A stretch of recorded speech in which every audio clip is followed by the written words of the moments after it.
I need Daniela.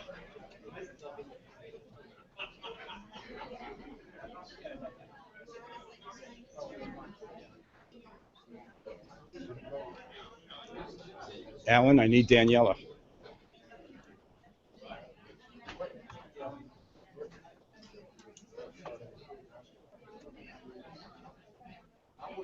Good morning, everyone. We are live around the world. Nashville, say hello to everybody around the world. Boker Tov. I'm Mark Friedman, from the Executive Director of the Jewish Federation of Nashville and Middle Tennessee, and I'm delighted to welcome you to our second annual Global Day of Jewish Learning. We're very excited to have a wonderful program today, and at the very beginning of this, my first thank you goes to Moshe and Libby Worthen for again bringing us a wonderful scholar from Pardes. And we're also delighted that we have the president and CEO of the Pardes Institute of Jewish Studies, Michael Rosenzweig, is joining us today. Welcome, Michael. I want to recognize the president of the Jewish Federation, Andy May, and the president of the Akiva School, who is hosting this wonderful program for us, Uzi Yamin. We thank them for their support in today's effort. Please join me in welcoming to the podium and to the world Daniela Pressner, who is the principal of the Akiva School, who would like to welcome you. Daniela? Good morning. We are so thrilled to have all of you here today. One of the things that we hold dear at Akiva is really learning and taking the time to ask questions and to think about meaningful answers to those questions and to bring up conflicting ideas and figure out, do they resolve, do they not, and what happens when they don't? How do we interact with each other when that happens? And so today I think you're going to have a little bit of a taste of what we do every day here. It is a thrill for us to be able to host you today. Thank you so much to Mark and to the whole team at the Federation for making this such a special afternoon. I know it will be. Thank you.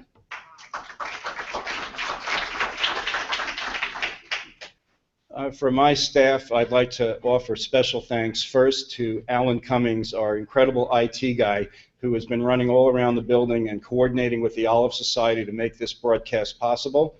And I'd like to also thank Barbara Schwartz and Susan Pankowski from my staff for the terrific job that they did in organizing all the logistics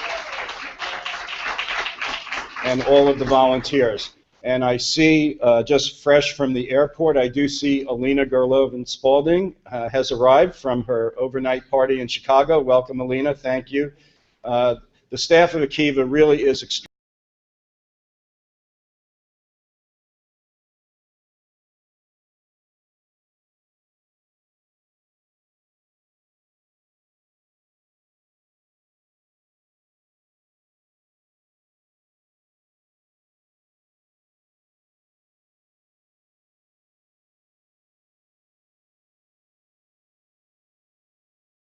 hashtag 24 by 24, that's 24x24, or hashtag Jewish Learning, or hashtag Global Day. Lots of choices, like everything else in the Jewish world. And we will try to answer questions, time permitting. So now, let me please introduce our wonderful, wonderful scholar who will be leading off the program this morning. Rabbi David Levin-Kruss is Director of Special Programs and on the faculty of Pardes. He teaches Mishnah, Talmud, and Jewish thought, and also acts as a life coach for students seeking direction. See him after the program if you're interested in that. David holds a BA and teacher's certification in English literature and Jewish thought from the Hebrew University of Jerusalem. He himself attended Pardes as a student. Following that, he spent a number of years in yeshiva and received rabbinic ordination from the Joseph and Gwendolyn Strauss Rabbinical Seminary. Previously, he worked at Previously to working at Pardes, David served as the director of the Overseas Department of the Mellet Centers for Jewish Zionist Education. He has also taught on a number of year-long programs, including Young Judea and Otzma. David spent 4 years in the UK, where he served as the community director and family educator of Stanmore and Cannons Park Synagogue in northwest London, the largest Orthodox synagogue in Europe. David hails from South Africa, loves cooking in his spare time, and sees himself as a bridge between Jewish heritage and those seeking to connect or reconnect to that tradition. In his spare time, David founded and directed On the Same Page Life Coaching, which uses general and Jewish texts as well as life coaching techniques to achieve personal breakthroughs. He is married and the proud father of 3 boys. Please welcome to the Nashville Jewish Community Global Day of Jewish Learning, Rabbi David Levin-Kruss.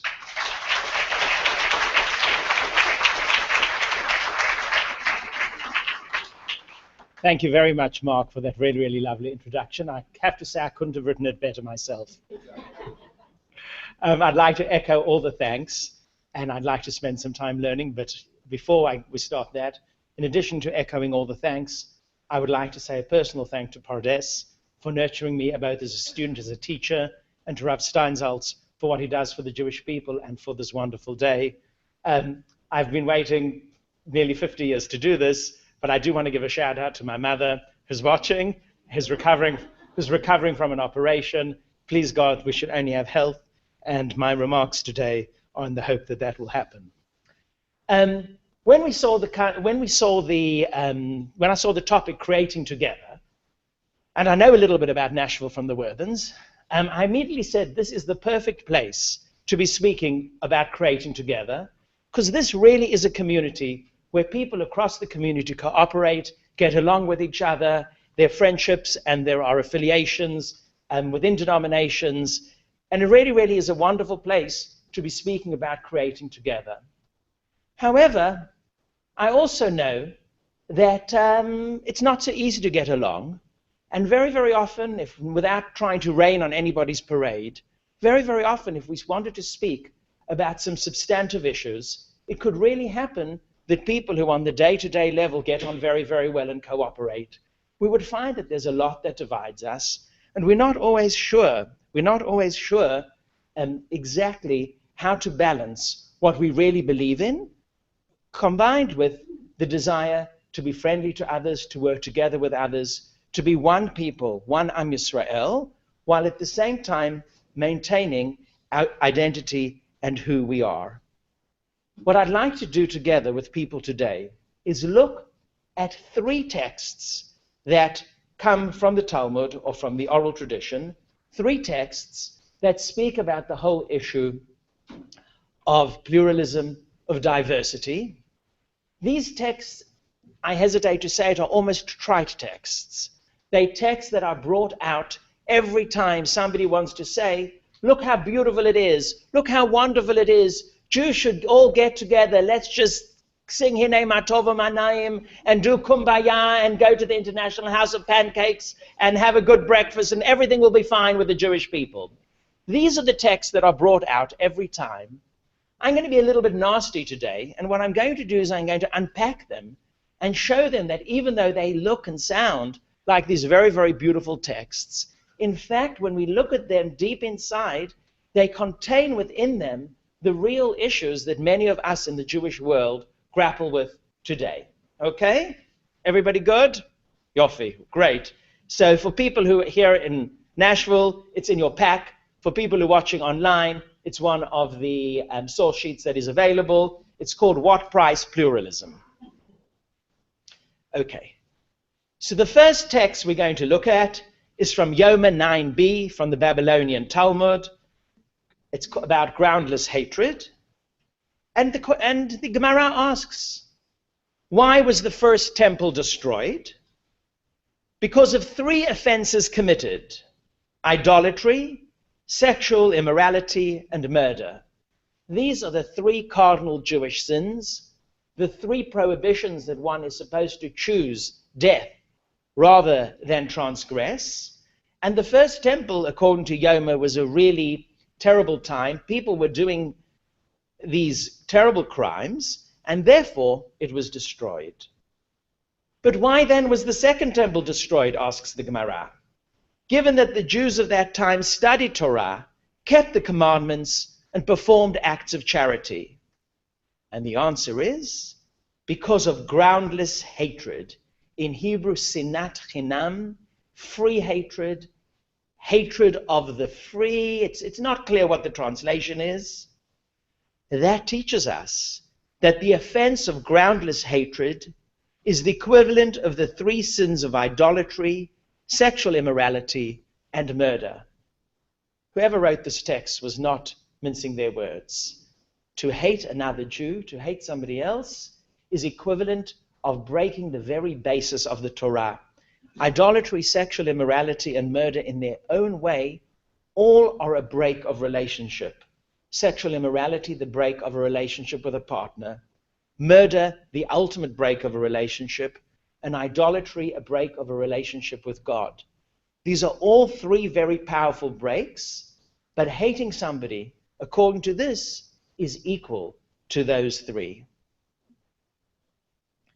The problem that I have with this text, though, is the word sinat chinam, empty hatred, groundless hatred, because it seems to imply to me that maybe there's some hatred that isn't groundless. What about grounded hatred? What about hatred that has reason for it? So one person, a nicer person than me, said that it's still against the Torah, but it's just not equivalent to those three offenses. And I hear that argument. But the fact of the matter is, when you study Jewish tradition, you see that very, very often there in the halakha, in Jewish law, very, very strict censures are given to people who do not keep the halakha. My favorite one about this is if a parent refuses to support their child, the Shulchan Aruch says we should go to the public square, say their name, and say, this person is worse than a dead yellow chicken, which obviously was, in the time of the Shulchan Aruch, was obviously a very bad epithet. But the fact of the matter is, and Charles over here has written about this, the fact of the matter is, for example, the laws of Lashon Hara, of speaking ill, can be set aside when a person is doing bad. There are things such as cherem, to be put into a ban in traditional halakha, when people do things that are against the boundaries of the community. If we look at the Psalms that we say on Friday night, Ohavei Adonai sinu ra, those who love God hate evil. Now this is evil, not evil people, but still. In other words, while this text looks very, very beautiful, I think it does imply that sometimes there are people who act or behave so beyond the pale that it's legitimate, if not to hate them, at least to push them aside, to marginalize them, and to do what we can to make sure they behave in the right way. Some of us might have difficulty understanding this on a ritual level, but I think all of us can think of something ethical or moral that somebody else could be doing that we would feel would put them beyond the pale of the community. If I think of what it would be for me, in addition to obviously the biggies, I could see somebody who refuses to give their wife a get as being for me just beyond the pale of somebody that I think that would be beyond the pale. I hope I'm not depressing you. There will be in Hebrew. There's a concept. In Hebrew, there's a concept. It's called happy ending. So I will try and have a happy ending.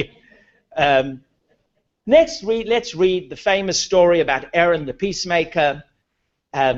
Hillel says, "Be of the disciples of Aaron, loving peace and pursuing peace, loving human beings and bringing them close to Torah." Loving peace, what does this mean? It means that a man should love to foster peace in Israel between human beings, just as Aaron loved to foster peace in Israel between human beings. And then we hear a fascinating story. When two men had quarreled with each other, Aaron would go and sit with one of them and say, "My son, see what your companion is doing. He beats his breast and rends his clothes as he moans, 'Woe is me! How can I lift my eyes and look at my companion in the face? I'm shamed before him, since it is I who offended him.'" Not that this was necessarily happening, but Aaron would say it. Aaron would sit with him until he had removed all rancor from his heart. Then Aaron would go and sit with the other man and say, "Likewise, my son, see what your companion is doing. He beats his breast and rents his clothes as he moans, 'Woe is me! How can I lift my eyes and look my companion in the face, I'm shamed before him, since it was I who offended him. Aaron would sit with him until he had removed all rancor from his heart. Later, when the two met, they would embrace and kiss each other. Again, I think here the problematics are a little bit clearer. I read in the Christian tradition, there's actually a similar story, and I read actually a sermon that a minister wrote, and he said somebody went through this, and the two people finally met, and the one said to the other, I wish you everything you wish me. And the second one said, now look who's being nasty.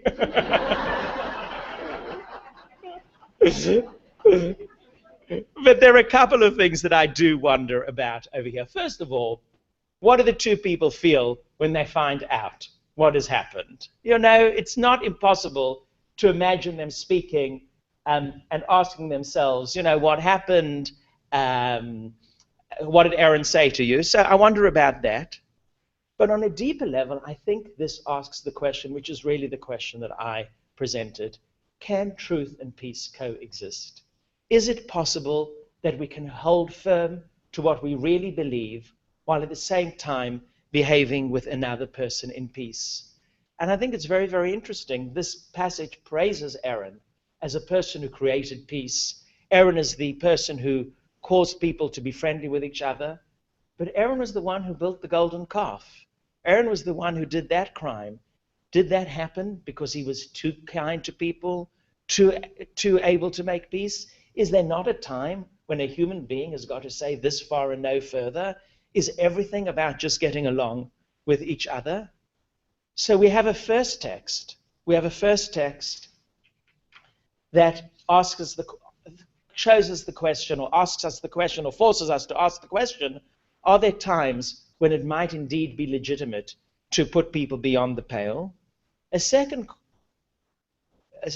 passage which asks us, can truth and peace really coexist, or does sometimes one have to give way for the other?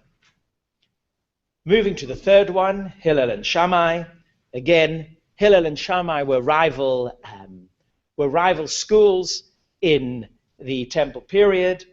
Rabbi Abba said in the name of Shmuel, this is over the page for people, for 3 years the house of Hillel and the house of Shammai argued, the former saying the law is in agreement with our views, and the latter saying the law is in agreement with our views. This is not shocking to believe, that they were arguing for years and years and years. The former chief rabbi of England, Rabbi Jonathan Sacks, tells the story there's a story that says that when the Bible was translated, 72 rabbis went into 72 different rooms, and they all, without any connection with each other, translated the Torah into Greek, and lo and behold, a miracle happened, and they all came out with the same translation. The chief rabbi said the real miracle would have been 72 rabbis in the same room coming up with the same translation. So that Jews argue is not something that one says, you know, this is a bit hard to believe. Then a heavenly voice issued forth, saying, the opinions of both are the words of the living God, but the law is in agreement with the house of Hillel. This is quite a powerful statement. You know, this is not a postmodern world that this was written in. There can be more than one truth. This is a very, very powerful statement. I mean, we could spend hours on it, but the example I always give is for those people mathematically minded. It's not me, but those people mathematically minded, that the square root of 4 is both 2 and minus 2. They are both square roots of 4, and yet if you go, and I see the math people are quibbling a little, at least for us lay people, the second floor is very different from the minus 2 floor. These both are true, but since both are the words of the living God, what entitled the house of Hillel to determine the law? Because they were kindly and modest and taught both their rulings and the rulings of house of Shammai. Not only that, they taught the rulings of house of Shammai before their own. This is very, very puzzling to me. I mean, we do sometimes say nice guys finish last. and maybe that's not a nice idea, but since when do we decide law according to who's nicer? I mean, it's just a strange way to decide law. It's very nice that Hillel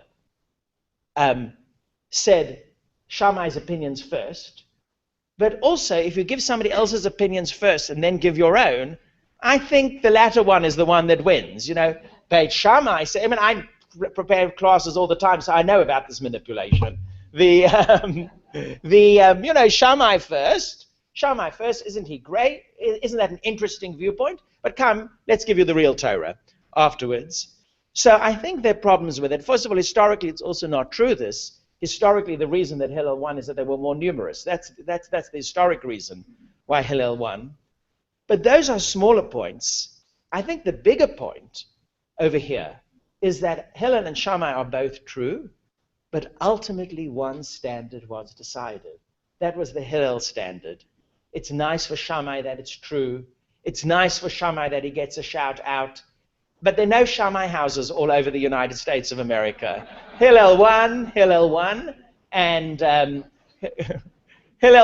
and the law is according to him. And however nice it is to know you're respected, just think of us out today. We give you, you're on a committee, you're on a board, you give a really good idea, you have a really good program, you really love it. Everybody thinks that you're the absolute most brilliant person in the world, but somebody else's program gets run. I mean, I know also how it feels. I'm a professional. This has happened to me in my life. It's not a good feeling.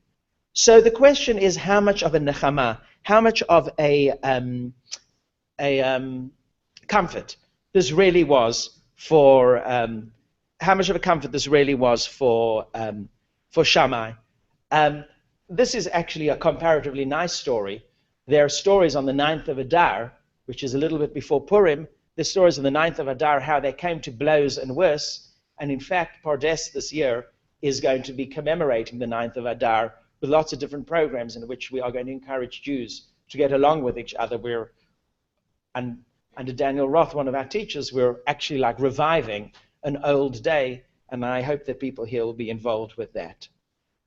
Be that as it may, what we have over here in these three texts are exemplified for us in texts that are supposed to be pushing diversity and pluralism, the exact issues that we have. That sometimes one might want or need to put somebody beyond the pale. That it's hard to know how truth and peace can really live with each other. And finally, that ultimately as communities, there have to be standards. What happens when, to the people who are left out, when these standards are set up? Depressing, pretty depressing. You agree? Not me. I don't think it's depressing at all. I think the mere fact that since the Jewish people have been around, we've spoken about one people and also been very split, is a message for us already. There's not been a time when the Jewish people have not been very, very split. People think, of Eastern Europe as, one long line of Shabbos candles and challahs, one ever-present, fiddler on the roof. That's not what is, even before Enlightenment, the rancor between the Hasidim and the Mitnagdim makes today's things look like a children's tea party.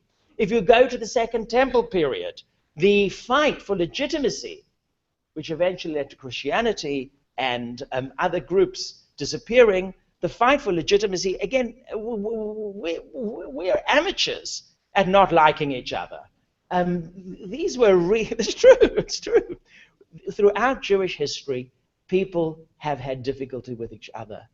At the same time as we've been very split, we've had a dream or a myth or call it what you will, an ideal that we are together, and these have behaved in concert with each other. Even when Jews went out of Egypt, I was thinking about this morning, 80% of the Jews in Egypt stayed. They felt, so that's already a split in the Jewish people. And then when they went out, the Torah speaks about the Erev Rav, the mixed multitude. They're not real Jews, Well, they're sort of Jewish. Ever heard that or said that, They're sort of Jewish, People who say things like that. when they left Egypt, they said, well, those people, they're not really Jewish. You know what I mean? Okay, they can be with us, but they're not the real thing. At the same time as we had that, we had Am Echad B'Lev Echad, one people with one heart at Sinai. We had the dream of unity. And for me, the mere fact that we have a history of, at the one hand, being very, very split, on the other hand, dreaming and holding true to an idea of unity, has stopped us going in either direction.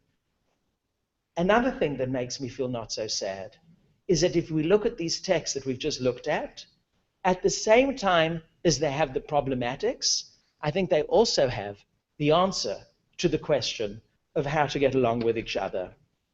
If we look at the first one, which speaks about sinat chinam, causeless hatred, I think it's giving us a very powerful message saying, if you do marginalize somebody, if you do delegitimize somebody, be very, very careful.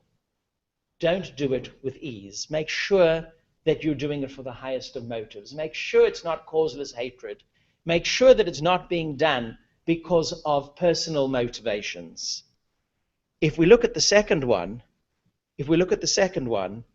I think there's a lot to be gained from here. One is, it tells us that sometimes one value will win, sometimes another value will win. Sometimes the value of truth will win, sometimes the value of peace will win. We have to be very, very careful to pick our battles. If we want to pick a truth battle, just be very, very sure that's the right battle to pick. Sometimes you'll have to choose a battle, and sometimes it's better just to say, I'm going to let the other value, when you're going to choose a peace battle, be very careful to do it too. So the fact that peace prevailed over truth doesn't bother me in this case. Sometimes truth will have to prevail over peace. But even more deeply than that, I wonder if Aaron really lied. I really wonder, was Aaron really lying? Maybe deep, deep down, those people did want to make friends with each other. There's a difference between what people say and what people feel inside. The Gemara has a very, very strange concept. It sounds almost unbelievable to us. If somebody won't do something, it says, Kofe oto achu hu yomar rotze ani. Force him until he says, I want to do it of my own free will. On the one hand, this just looks like, halachic creativity. Let's be nice. Halachic creativity. On the other hand, I think it's saying something very deep. Sometimes what we say is not what we want really deep inside. And maybe what Aaron was really doing was bringing out what these two people really wanted to do deep inside. If we go into a postmodern world, we ask ourselves, what is truth? Can there be multiple truths? Are there different truths that are held at the same time? I also want to point something out. Peace is also a truth. It's the dichotomy that is set up is not as black and white. One of the truths that a person might have is that peace is important. So I think this story has a lot to teach us about being subtle, about knowing when to push and when to step back. And finally, Hillel and Shammai teach us to be gracious in victory. It's true that sometimes one idea wins over another. It's true that sometimes a practice wins over another. But we need to be gracious in our victory. We need to recognize the other. We need to incorporate the other. One of the most delightful examples of this is if people are used to a traditional prayer service, they'll know that we have Modem Anachnu Lach is part of the Amidah. And when we repeat the Amidah, when the standing prayer is repeated by the Chazan says Modim, and the congregants say another Modim, another version of Modim. This was because in the Gemara there were two versions, and to keep both people happy, they were both put into the prayer book. Victors can afford to be generous. Victors can afford to be gracious. Victors can afford, even if their view is the one that holds, of trying their hardest to incorporate the other views. I'm not naive. I don't think that we've solved everything today. But I think we've learned 4 very, very powerful principles for getting on with each other. One is knowing that it has always been like this, and the dance between being split as a people but dreaming of whole has served us very, very well for 4,000 years. Secondly is the idea that before we marginalize somebody, we should be very careful that it's called for. Thirdly, the idea that it's legitimate sometimes for one value to triumph over another value. We just have to be judicious when. And fourthly, when one does win, one can afford to be gracious, one can afford to be kind, and one can afford to incorporate other people. Allow me, if I may, to suggest 2 more. These are more from my own head. Up till now, I've taught Torah. These are more from my own head. People may be aware of the concept of 6 degrees of separation, that if you meet anybody in the world, you can immediately have 6 degrees of separation. They've just actually done on Facebook, it's fascinating, that if you have 2 random people on Facebook, the average difference between them is 4.3. And extreme market research that is done very, very thoroughly with 2 Jewish people meeting is that there's really no degrees of separation. So we know about these degrees of separation. I have a law, let me call it Levin-Kruss's 2 degrees of separation. There's certain ideas that I just can't take. I don't want to give any examples because Boykin won't get into trouble. But there's certain ideas, certain beliefs, that I really can't take. And it's even hard for me sometimes to speak to people who hold those ideas. But I should at least have friends who are able to deal with those ideas. Do you see what I'm saying? So I may not be able to speak to somebody, but at least I should have friends who are able to speak to that person. At least I should have a bridge. Even if I'm not speaking to person X whose opinions I can't have, let me be speaking to person Y, who will say to me, I know you have difficulty with person X, and I'm not asking you to speak to them, but at least hear their viewpoint, or I disagree with them too, but I see their point. We've often had these conversations. It gets hard for the person. It's like, I don't believe in X, but I want you to point out that you, I think, are being a little too harsh upon them. I think that would be something very, very wonderful for the Jewish people.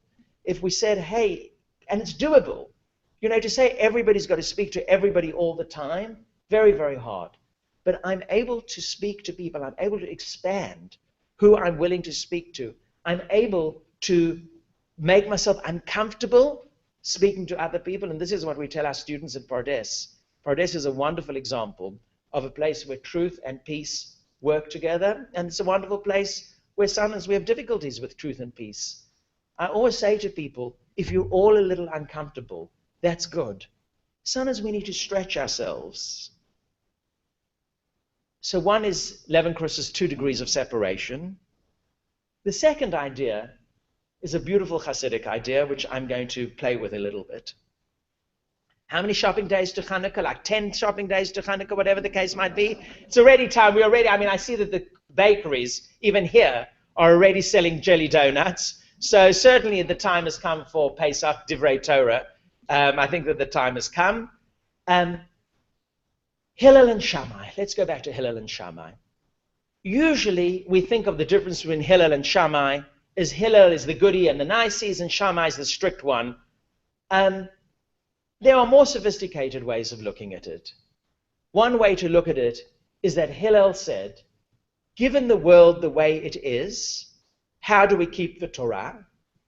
Shammai said, let's create the perfect world now. You hear the difference between that and the traditional formulation? Hillel said, given the world the way it is, how do I bring a bit of Torah into the world? How do I bring a bit of God? How do I bring a bit of goodness? Shammai said, let's start the revolution. Let's create the perfect world now. I'm sure everybody can see that both of these are valuable. And that is why Hillel won, because ultimately we have to live in this world. But the rabbis tell us in the Messianic era, Shammai will be the halacha. Hillel is one for now, but when the Messiah comes, Shammai will win. That's in the Gemara. So I heard a beautiful Hasidic idea that on Hanukkah, there are two ideas about how to light Hanukkah candles. Hillel says 1, 2, 3, 4, 5, and it makes sense because he's slowly bringing a little light into the world. Shammai says 8, 7, 6, 5, 4, 3, because he wants to create the perfect world now. In the spirit of what I said, that the victor can afford to be generous, I heard a beautiful Hasidic idea that when the Messiah comes, there'll be two Chanukiot in the window, one according to Beit Shammai and one according to Beit Hillel. We'll have two Chanukiot. I think it's a beautiful idea. First night there'll be 1 in the one and 8 in the other. Second night there'll be 2 in the one, 7 in the other. Did I get my math right that time? We'll be able to be generous in victory. That's the Hasidic idea. What I'm fascinated is about night 4 and night 5. Because night 4 and night 5, I haven't got the math right now, they're going to, both nights they're going to be 4 and 5. But we're not going to know which one is who. I think it is my messianic dream that as Jews, we will not lose our differences, that we'll maintain our differences.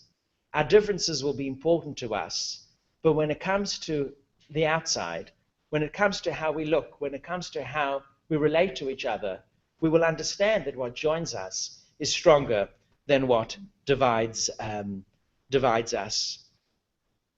But I do want to repeat. I do want to think I do want to repeat the idea that is a messianic idea. The Maggid of Dabno, great storyteller, he tells the story of a crow or a bird of some kind that was in the tree, and the fox says, please come down. So the bird says, listen, I'm not stupid. I've read La Fontaine. I've read Aesop's fables. I'm a cultured bird. You're going to come down. You're going to come down, and I'm going to come down, and you're going to eat me. And the fox says, no, no, no. Didn't you hear the Messiah's come? And the bird says, oh, if the Messiah has come, then I will come down. The bird starts coming down the tree, and suddenly he hears the dogs coming after the fox. So the bird says to the fox, how can it be that if the Messiah has come, the dogs are still after you? And the fox says, oh, the dogs don't know that the Messiah has come. The Maggid of Dabno says that we learn two things from this. If you give up belief in a better world, you're like a dog. You've lost your humanity. If you give up belief that the world will be better one day, you've lost your humanity. But if you act as if the perfect world is already here, you're going to get eaten by the dogs. And we know this, how much imperfection has come to the world by people who try to create the perfect world. I think the same thing is about pluralism. I think we need to give up on all being perfect. We need to muddle along. We need to be pragmatic. We need to do our best. We need to reach out to people.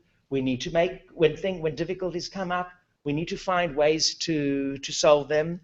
We're not going to create the perfect world now, but we can create a world, a Jewish world that is more like Nashville, Tennessee, where people really get along. We do have tools in our tradition where we can do it, and we've also got a hope for the day, however we may conceive of the Messiah, however we may conceive of this better world, where Jews really can get on together in a beautiful and a meaningful way. I thought we wouldn't have much time for questions, but I see we'll have plenty time for questions or comments. I'm very interested here, or disagreements in the spirit of what I've just said. If something I said really annoyed you, or let's talk about it. I would like to conclude with the words of Rabbi Cheskel of Kazimir, who said, the temple was destroyed because of unwarranted hatred. It will be rebuilt because of unwarranted love. May that day come soon. Thank you all very much.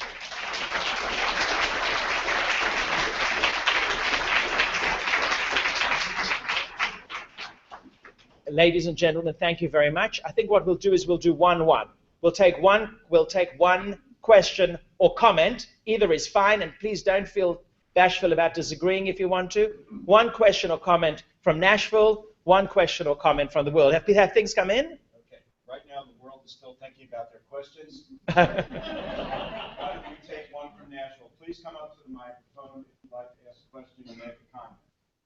Don't be shy. Okay. Well, I'm going to do the first question. Okay.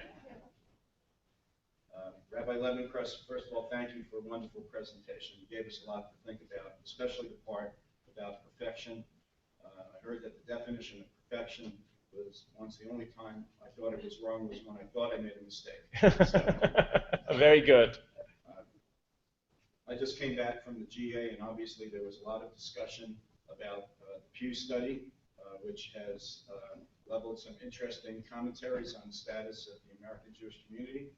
And I hope this question is not too tough for you. How do you think that Hillel and Shammai would have thought about Pew study? I just want to. Do I need to repeat that question now? Please. Yes. So Mark, who's the head of the federation here, said a few interesting comments about perfection and how usually the only time we suddenly say perfection isn't important is when we've made the mistake. Then suddenly we become accepting of fault. Mark asked the question about the Pew study, which has just come out, which I think has said interesting things about the United States of America. And I mean the word interesting. I don't think it's black and white what it's saying. And he's saying, how do I think Hillel and Shammai, what do I think Hillel and Shammai would have to say about the Pew study? First of all, it's a good question. Mark, are you talking specifically in terms of unity or in general? What do I think that they would say? The condition of the American Jewish community, nominally just unity. Okay. So I happen to be speaking about tomorrow night at the Bonim dinner, so that's a free shout out for anybody who wants to come tomorrow night. I think that Hillel and Shammai would be according to their principles. I think Shammai would say that the faults of the American Jewish community are because it has not stated what it believes in and said it clearly enough and stayed firm to it. And I think that Shammai would say that those communities that have drawn their red lines very strictly are the ones that the Pew studies show are succeeding. That's a politically correct way of saying, in general, the Orthodox community, not only, but in general, the Orthodox community. I think Hillel would say something very, very different. Hillel might say, first of all, I think all these studies have got to be taken with a grain of salt. Even when I agree with them, I say them. Often when studies come out and I agree with every last word in them, I still say it needs to be in a grain of salt. Some of the older people over here will remember not People magazine, World magazine or something like that. In 1963, they wrote a very famous article and they said by 1970 there'd be no Jews left in the United States of America. It didn't happen. So first of all, I think, if I may be so bold as to speak about Hillel, I think we first have to ask ourselves, what did it actually say? What did it actually say? It's speaking about a community that's very different. I grew up in a very traditional home, not observant, but very traditional home. Eastern European immigrants for grandparents on the one side. It was very, very clear what it meant to be Jewish. But the first thing we need to ask ourselves is what the Pew study saying? That things are bad? Or is it saying different? There's a difference between different and bad. Secondly, I think one of the questions that they ask, and Arnie Eisen from JTS said this the other day, we need to ask ourselves, and I think this is what Hillel would say, is are we meeting people where we should be meeting people? Are the synagogues the right place to be trying to engage people? Are the schools the right place to be engaging people? Or in Hillel's dictum, which was go to the people where they are, do we need to be meeting them where they are? I heard the other day of somebody, I think she's a graduate of Pardes, who her job is to create Jewish programming for people who work for Google. I mean, if you think of how many Jewish people work for Google, of whom many of them are interested in Judaism, it's not her actual job. I mean, she does it as like a 20% volunteering for Google. That's amazing. Maybe the place where we're doing Jewish programming is not the shul or the school or the JCC or even Mass, but maybe where it's Google. Maybe it's in people's offices. There is an interest in Jewish culture. There are people who perhaps from my traditional perspective, their definition of Judaism is very, very woolly. But the fact that they're saying that they are Jews, I think is very, very powerful. I think we need to be very wise as a community and decide how we want to deal with it. At the same time, we have to remember the Shammai dictum and not become everything to everybody, standing for nothing. And again, if I go back to Pardes, Pardes is a wonderful hothouse, a laboratory for that, because we bring people in from all different places and we send them out to all different places, and there's no one ideal Pardes graduate. And we stand for many, many things. We really, really believe in the value of learning, the importance of practice, the making the world a better place as a Jewish obligation and not just a universalist obligation. We believe in all of those, and yet we're also able to meet people where they are. So this is a long answer, but I think a committee needs to be formed of Hillel and Shammai, and I think that both of them need to battle it out. And if we were to take these two sides, I think the American Jewish community would be much richer, much, much richer. Did anything come via the from the world? No, they're still working on it. Okay, come along. Just maybe say your name before you speak. Good morning, and thank you for both a delightful and inspiring set of remarks. You mentioned that one of the things that bothers you the most, in addition to these three issues, is the issue of gets. Yeah. This has been an issue that's been involving the American Jewish women's community and the international Jewish women's community. You also spoke about the fact that we need to have patience. I'm just wondering if you could speak a little bit about the status of gets and, given your point of view, where you think this whole thing is going to go. Okay. So this was a question. The one practical example I brought, I saw got me into trouble. I'd promised myself that I wouldn't give any practical examples, but this is something I feel strongly about, so I'm teasing. I'm not sorry that I mentioned it. The question was about get and patience. How do these two stick to, is that right? Is that a good, about get and patience? First of all, the person to speak about it is Yafa Epstein, who teaches at Pardes and is one of the experts on the issue of get. I was bringing get up as an example of a place where something to me is so, what the person is doing, a man is doing by refusing to give his wife a bill of divorcement, which in Orthodox circles and some conservative circles is the only way that one can do things, then I feel that that is so beyond the pale that I'm not prepared to be accepting and loving towards that person. I would not allow them to come into my shul. I would not allow them to be part of the Jewish community. I would not go and help them if they were in a time of trouble. I'm not saying that's right, but that's what I would do. So I was using the example of something that is so powerful for me that I would put them beyond the pale. As far as the deeper issues go, I have to admit that I'm not an expert. I'm not an expert on it. But in terms of the topic we're looking at today, it's a very problematic issue because, on the one hand, it's an internal Orthodox issue. On the other hand, it's not an internal Orthodox issue at all. It's an example of, as a community, what do we say if we're not prepared? If we are prepared to allow women in our community not to be able to remarry. On the other hand, from a pluralism viewpoint, it might be much, much easier to say, it's an Orthodox issue, it's an internal Orthodox issue. Those of us who are not part of it should just stay out of it. I think that is another issue in pluralism. We have it in politics all the time.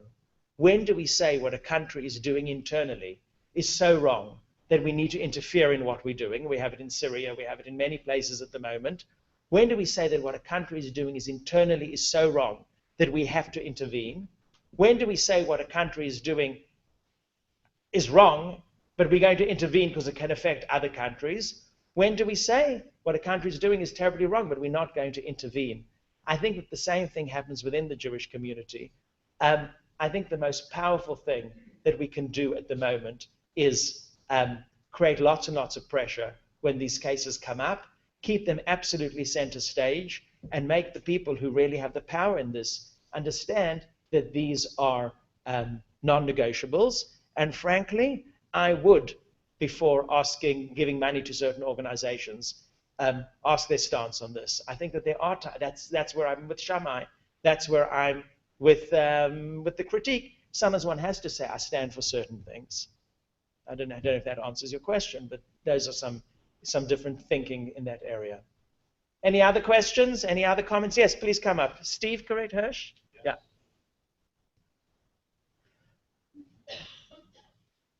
So, Pew study notwithstanding, Yeah. I think we can say that there are certainly robust movements for conservative Orthodox and reform and more in the United States. During our trip to Israel, somebody threw out the remark that Israel is the only country in the world where Jews don't have freedom of religion. What is your view on where that issue is headed, and where are we going to see the day in Israel where the conservative and reform movements are recognized as legitimate in the country? Okay, this is very, very, very much on topic. It's I was speaking a little bit, speaking as I am in the diaspora, with a little bit of a diaspora focus, but Steve brought up the question of conservative and reform in Israel, the issue that won't go away. I mean, it's been 30, 40, 50 years. It has been going on. What do I think personally? I just want to emphasize that when I'm speaking, I represent David Levin-Kruss, who is a fine person to represent. But I'm speaking as myself. I'm not speaking as Pardes. I'm not speaking as Rav Steinsaltz. I'm not speaking as the Nashville Federation. But I do represent ideas that I think people in these places might share with me. I'm going to look at this issue in two ways. I'm going to look at this issue in two ways in terms of Israel. One is that I think one of the strongest, in Hebrew it's called Tzavei HaSha'ah, calls of the moment in Israel, is to create alternatives to orthodoxy and to encourage interesting things that happen within orthodoxy. I always feel at this point that I need to pull out my tzitzit and show everybody just quite how frum I am. Look, I've got a black yarmulke on. But I speak about this as somebody who defines myself as Orthodox. I see my feet very, very firmly within Orthodoxy. That is the way I choose to pray and I choose to express myself. Having said that, I do understand that for the bulk of Israeli Jews, this is not a choice that they're going to make. And I think we need to work very, very hard for alternative choices. One of those choices will be reform and conservative. Others will be institutions that are starting in Israel in which Israelis study Torah in an open manner without having to threaten their secularism. People who come from the Far East and who come back to Israel and who start looking for Jewish ideas. I think that this has to be encouraged. Similarly, and this is part of the answer to the previous person. Sorry, what's your name again? What Felicia said, part of the answer that within Orthodoxy, when there are interesting things that are happening, when there are interesting trends, I think that we need to support them. The first thing that I think that American Jewry needs to do is to support those trends within Israel. And again, this is going to seem like shameless self-promotion, but I think Pardes is one of them. I think the first thing that American Jews need to do is support those trends in Israel, calling for pluralism, calling for diversity, calling for understanding between people, because the groundswell has to be in Israel in order for a political change to happen. So that's the first thing. I hold that in general, that that's a good thing to do. The groundswell has to happen in Israel. On paper, yes, conservative reform should have on a theoretical level, and I agree. But in reality, I think it's only going to happen when there's a groundswell of demand of it on the ground that is so strong that it's a political demand that cannot be dealt with. So honestly, that is what I think. That is what I think the way to go to do it is. It's to. I was reading something very, very interesting about how, when in the Black Civil Rights Movement, how they took it to the churches and how powerful it was that they took it to the churches. That when hundreds and thousands of people in pews were demanding change, it created a groundswell. I think the same thing has to happen in Israel. The people who want more of acceptance have to do with. The other question we have to ask ourselves is, what is the right model for Israel? Is it an American-style model with separation of church and state? Is it an Israeli? I'll put it in a different way. In 1948, but there are two different models: a socialist model and a capitalist model. America took a capitalist model to religion and identity and ethnicity. You can do whatever you like. The government doesn't get involved. You do what you can, and religion will flourish. And it actually worked. America is one of the most religious countries in the world. We know that. Israel took a different model. Israel took a socialist model. If Kupat Cholim, if medicine is going to be centralized, if education is going to be centralized, well, religion will be centralized as well. Israel took a socialist model. Both of them have advantages and disadvantages. In terms of pluralism, I do think we need to ask ourselves the question: what is the best model for Israel? Is it a model where the government steps out, like in America? Is it a model where the government supports everybody? One has to ask, when one says acceptance for Reform and conservative Judaism, what does it mean? Does it mean that Reform and conservative Jews also get a piece of the pie? Or does it mean, I can't remember who it was, I think it was a famous feminist theologian said, I don't want a piece of the pie. She says, I want to bake a whole new one, And that's the question in terms of pluralism in Israel. Does pluralism mean having a part of the pie? Or does it mean creating a new pie, which might be different from both the American model, the Israeli model? It might be more like a European model where a lot of freedom is involved, but there is still a state religion and certain things that happen. So I'd say the first thing is to support people that one really believes in, people who are doing good work to create a kinder, gentler, more diverse Israel. The second, I think, is to put our thinking caps on and, rather than just shouting, ask ourselves, what is the right model for Israel? Is that a good place to pause, I think? That's a good place. Thank you, Nashville. Thank you, everybody else. This has been really wonderful.